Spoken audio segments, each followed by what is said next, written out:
ರೈತ ವಿರೋಧಿ ಸಿದ್ದರಾಮಯ್ಯಗೆ ಭ್ರಷ್ಟ ಕಾಂಗ್ರೆಸ್ ಸರ್ಕಾರಕ್ಕೆ ಲೂಟಿಕೋರ ಕಾಂಗ್ರೆಸ್ ಸರ್ಕಾರಕ್ಕೆ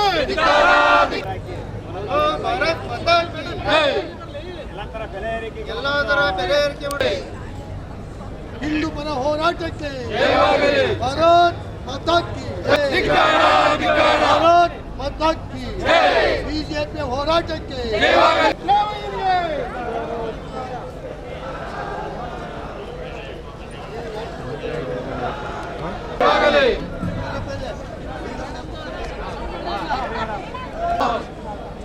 बोलो भारत माता की जय।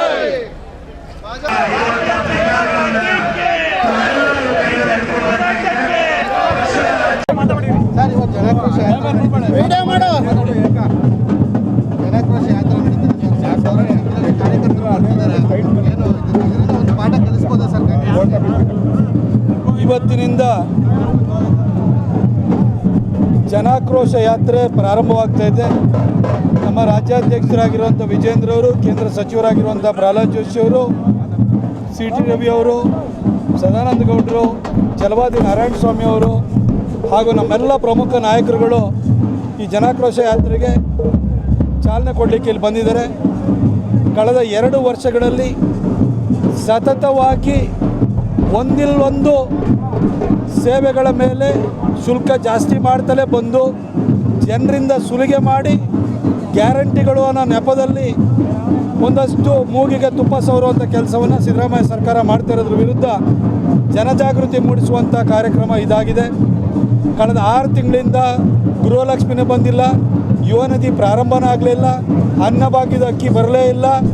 ಆದರೆ ಕರೆಂಟ್ ಬಿಲ್ ಜಾಸ್ತಿ ಆಯಿತು, ವಾಟರ್ ಬಿಲ್ ಜಾಸ್ತಿ ಆಯಿತು, ರಿಜಿಸ್ಟ್ರೇಷನ್ ಕಾಸ್ಟ್ ಜಾಸ್ತಿ ಆಯಿತು, ಪೆಟ್ರೋಲ್ ಡೀಸೆಲ್ ಬೆಲೆ ಜಾಸ್ತಿ ಆಯಿತು, ಬಸ್ ಚಾರ್ಜ್ ಜಾಸ್ತಿ ಆಯಿತು, ಎಲ್ಲ ದವಸ ಧಾನ್ಯಗಳ ಬೆಲೆ ಜಾಸ್ತಿ ಆಗಿದೆ. ಹೀಗೆ ಪ್ರತಿ ಸೇವೆಗಳ ಮೇಲೂ ಕೂಡ ಜಾಸ್ತಿ ಆಗಿದೆ.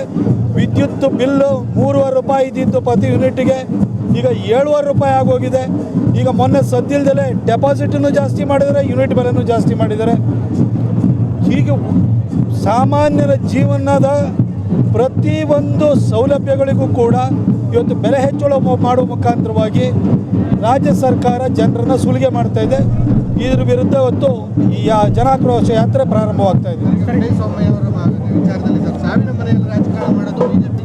ಅದೆಲ್ಲ ಹೇಳಿದ್ದೀನಿ.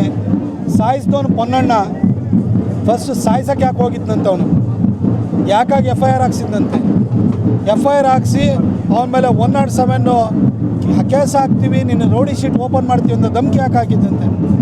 ಕೊಲೆಗಡಕ ಪೊನ್ನಣ್ಣ, ಕೊಲೆಗಡಕ ಮಂತರ್ಗೌಡ ಇವರು ಸಾಯಿಸ್ಬಿಟ್ಟು 7 ಮನೇಲಿ ಹೇಳ್ತಾರೆ. ಸಾಯಿಸಲಿಲ್ಲ ಅಂದಿದ್ರೆ ನಾವು ಅಲ್ಲಿ ಹೋಗುವಂಥ ಪರಿಸ್ಥಿತಿ ಬರ್ತಾ ಇತ್ತ.